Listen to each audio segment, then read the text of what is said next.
So to today's sermon, which I've titled Spring, a Season and a Practice, and allow me to explain what I mean.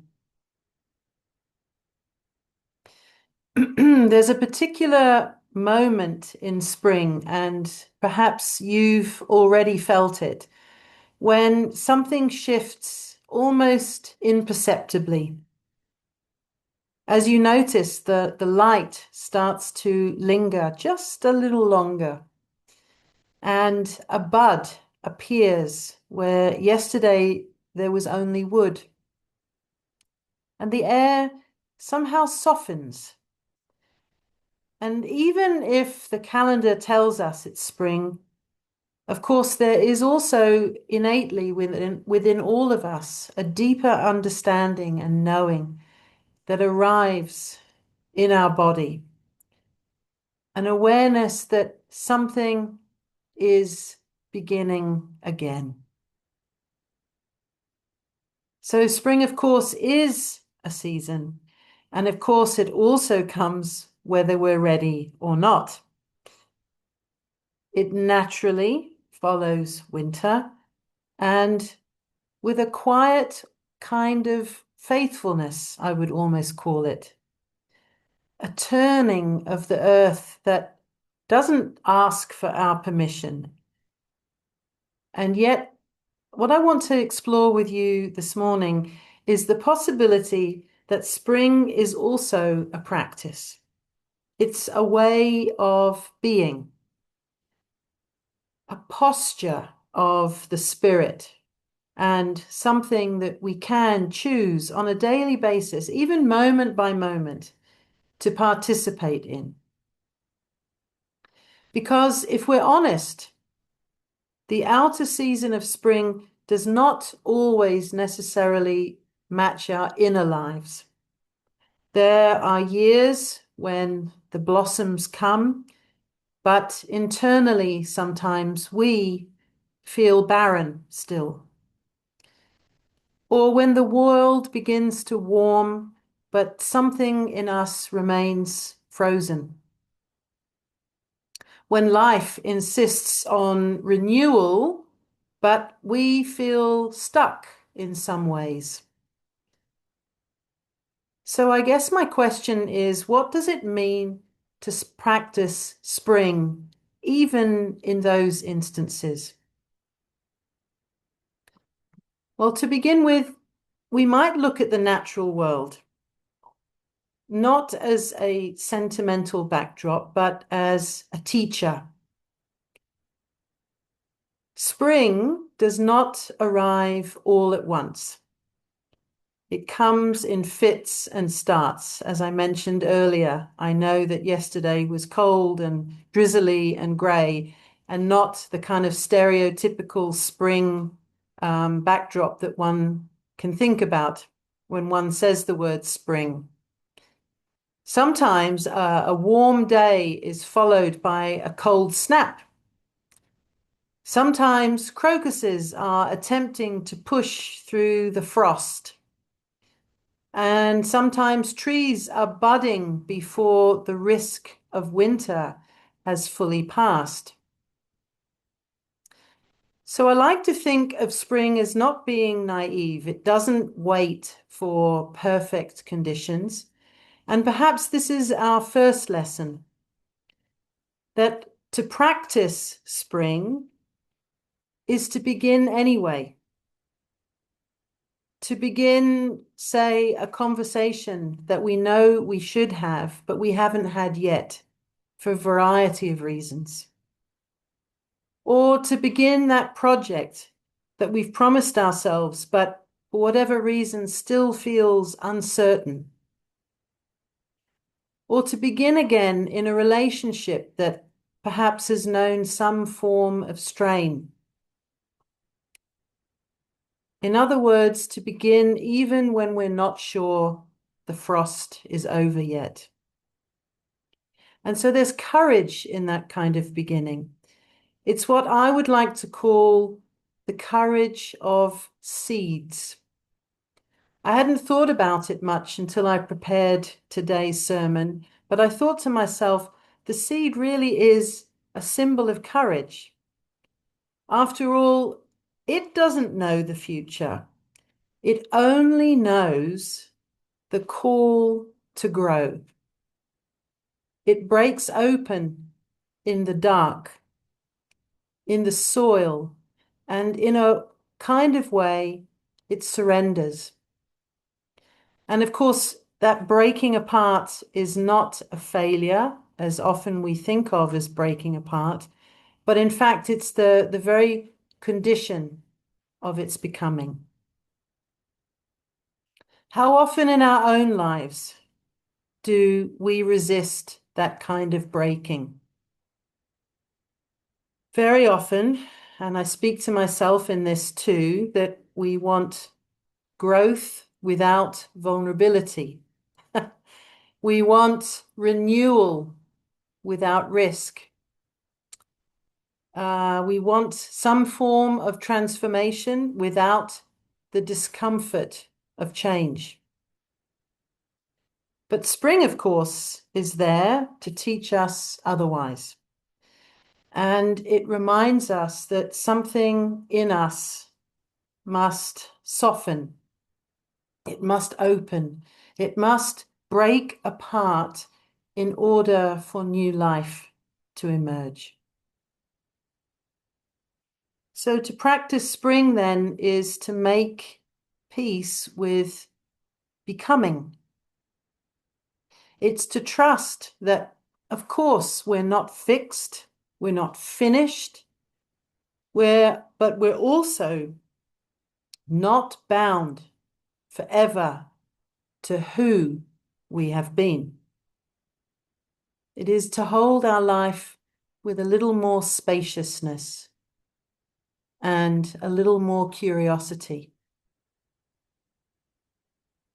And to ask, well, what if this too, even if it's uncomfortable, even if it's painful, even if it's mysterious or ununderstandable, maybe this is also part of my unfolding. What if this moment, as difficult as it might be, is preparing the ground for something I can't yet see? So this is, of course, not easy work. We know on this path that it isn't.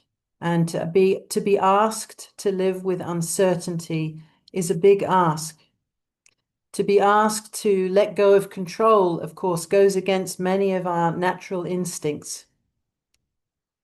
But this ultimately offers us something very precious, and that is freedom. The freedom to change, the freedom to grow, the freedom to begin again. And there's another dimension if we think of spring as a practice, and one that feels especially urgent in our time as it is at the moment, and that is attention. Allow me to explain what I mean by that. In some ways, spring could almost be easy to miss because it doesn't shout, it whispers, and it reveals itself in small details, if you've noticed. The first little green shoot, the return of birdsong, the subtle shift in the quality of light. So to notice it, we have to slow down. We have to look, we have to listen, and we have to be present. So in a world that pulls us constantly towards distraction, to practice spring is to reclaim our attention. It's to step outside and really look at that tree in front of us. To notice maybe the texture of its new leaves. to feel the air on our skin, and to remember that, as we talked about in last sermon that with me, was that we are part of this extraordinary living world. We're not separate from it. And so, in a way, this kind of attention is like a spiritual discipline, because what we pay attention to shapes our lives. If we attend only to what is broken, we may begin to believe that brokenness is all there is. And if we attend to only what is growing, what is healing, what is quietly renewing itself, we may begin to hold a more complete and hopeful picture of reality. So, in other words, I would like to think that spring is offering us a fuller vision of possibility and hope. But of course, we must be careful not to romanticize it, and I'm not saying that for a moment. Spring, of course, is not only gentle, it's also demanding. And for those of us who are gardeners, I don't consider myself a gardener, but I consider myself a gardener appreciator. Gardeners know that spring is a busy season, and it asks us to enter into a time of preparation, of tending, of care. We have to turn over the soil. That's backbreaking work. Seeds must be planted, weeds must be managed. So there's a lot of work involved in nurturing what we hope will grow. And of course, the outer is as true as the inner. In other words, so too in our lives. In other words, to practice spring is not simply to wait for renewal, it's actually to participate in it. It's to ask us, I think, several key questions. See if any of these might land with you. It's to ask, what am I cultivating? It's to ask, what kind of seeds am I planting? Maybe of kindness, of patience, of justice. Am I creating conditions in which growth, my growth, is possible? But of course, not just for myself, but for others too. Am I tending the relationships and communities that sustain my life? Because, of course, and this is important to note as well, it's not just about our own self-renewal, but it's also about what I like to call, I found myself writing these words, interconnected flourishing. Let me share that again, interconnected flourishing. It's like the Ubuntu that we've spoken about many times. To remember, of course, that no flower blooms alone. It depends on soil, on water, on sunlight, on pollinators. It knows innately that it's part of the web of life that is intricate and interdependent. And of course, our lives are no different.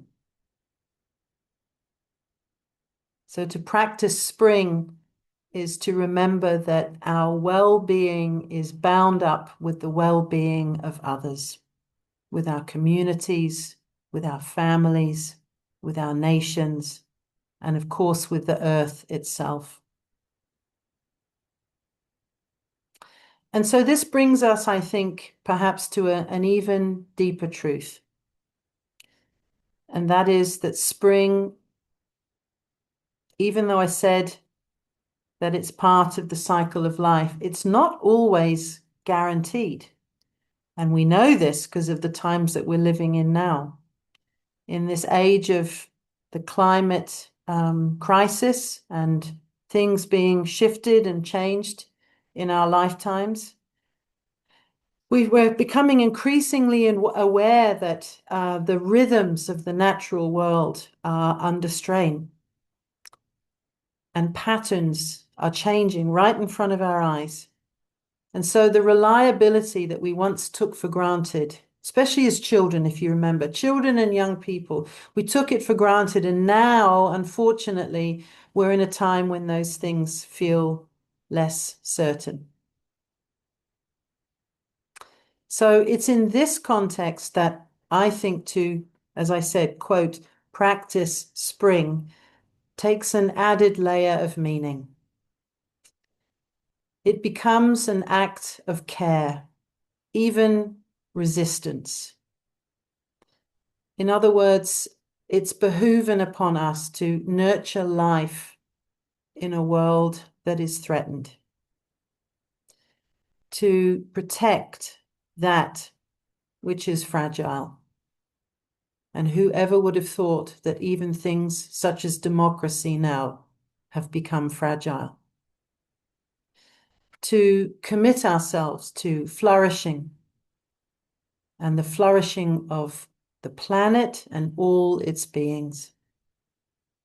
This too, we know as Unitarian Universalists that this is the very essence of our spiritual work and our spiritual journey.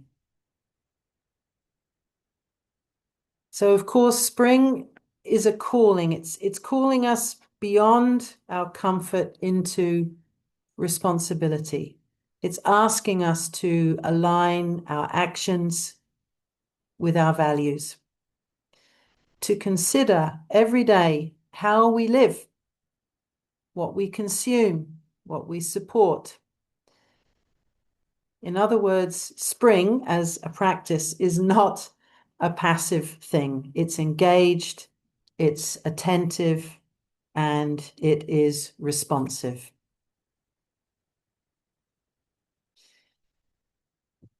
And as I was meditating on the very nature of spring, I thought that at its heart, it comes with a message of hope.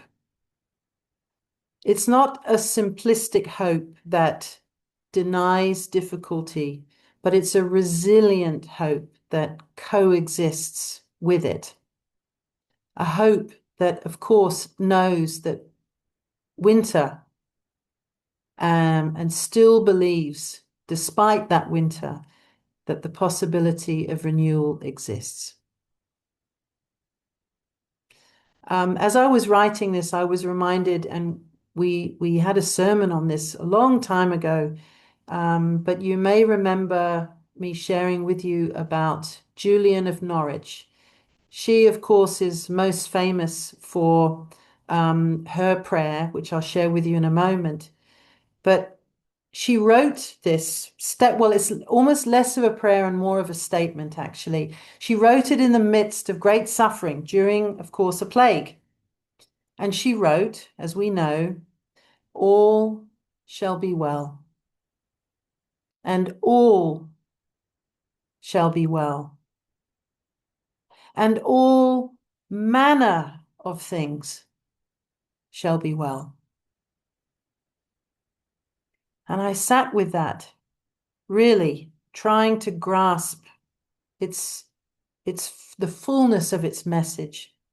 And I realized that what Julian was not saying is we have to be optimistic and deny reality. In fact, quite the opposite. I think she's saying it's a profound trust in a deeper truth.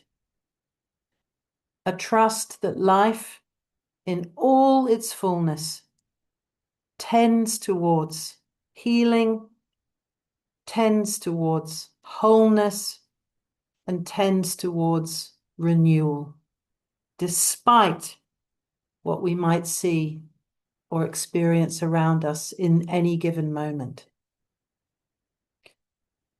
And allow me to share a story with you. I don't know if you know this particular incident in my life. I can't remember if I've shared it or not. But in 2022, so I'd only been in South Africa a little over a year, and I used to own a little scooter, the similar to the Vespa type that they have in Italy. And I'd chosen it because it's very cheap to run. Of course, it's cute and looks cool to ride on. Any two-wheel aficionados amongst us will know. Um, and it's easy to park. You can literally leave it anywhere. And I think one of its major benefits is that you do not get stuck in traffic, which I just love the freedom of it.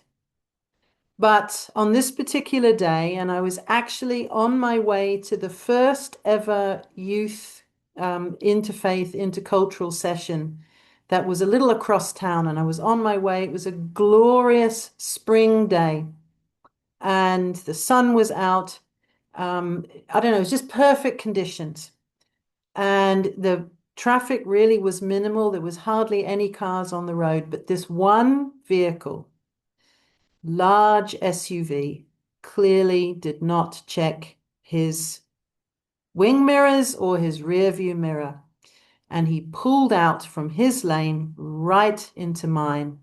And in a nanosecond, knocked me from my bike. And I flew over literally the top of his very tall SUV and landed right on the road on the other side. I knew as I was lying there, I was wearing a helmet, I do have to say. But as I was lying there, I knew that I had sustained some very serious injuries. I just didn't know what they were. And I was alone and mildly terrified, to be honest. And of course, a lot of onlookers came and people were calling their services to come to my rescue and doing, thankfully, what they should have done, which is not move me, because as it turned out, I had fractured my back in two places. And they could have done permanent damage if they had moved me. But somewhere from a place that I do not know, because I couldn't move my head, a woman came from behind and she put her arms on my shoulders and said to me, "Don't worry, dear. They've called the services. They'll be on their way. I'm going to stay with you." And she stayed with me, trying to comfort me. And then she said, "Can I pray for you?" I said, "Yes, you can." She prayed for me, bless her. And I think she read my mind, my concerns, because just before the ambulance arrived, she said to me, "Don't worry. I know the circumstances look dire right now." But she said, "I have in my mind a vision of you dancing." And of course, months later, I had to wear a full body brace. It was a year of healing. But the day that I was listening to some jazz in one of the townships here, and I was spontaneously dancing, blunk, her message came to me. I remembered it so fully. And I said, "My goodness, she saw that." And I thought to myself, and I've thought to myself ever since that time, this is a powerful message of hope in action. Everything around me in that moment said otherwise, but she saw me dancing. And I think that's a powerful, powerful reminder of what I'm talking about today. So, against all odds, life returns. Not perfectly, not without loss, but persistently. And perhaps our task is not to force any kind of renewal, nor to assume that it will happen effortlessly, but rather, as I said earlier, to participate in it. We're partners in it. and to align ourselves with it as we practice. So in closing, I want to ask one question. What might that look like in the days ahead? Well, for us personally, it might look like choosing one small beginning. It might look like letting go of something that no longer serves us and making space for something new to come. It might look like some form of self-care that we've been putting off for a variety of reasons. It might look like stepping outside each day, even briefly, just to stop and notice and appreciate this season as it unfolds. It might look like an act of care for a person, for our community, for the earth. These are small things perhaps, but as spring teaches us, small things matter. Seeds, of course, which I mentioned earlier, are small, and yet they carry entire forests inside them. So as we move through this delightful, glorious, potential-filled season of spring, may we always remember that beginnings are always possible, that growth often requires vulnerability, that paying attention is a form of love, and that we are part of a larger web of life, and that hope, just like spring, can be practiced. I guess my wish for us and my wish for myself and my wish for you is that we may all become in our own ways bearers of renewal in our homes, in our communities, in this world that so desperately needs us. And even when we forget, which we will inevitably, when we feel stuck in winter again, may we recall that the earth keeps turning and that life keeps reaching towards the light, and that we too can begin again and again and again. And we too will dance again. Thank you, everyone. If you like this video, please like us on YouTube, subscribe to our YouTube channel, and click on the bell to be notified whenever we post a new video. Thank you.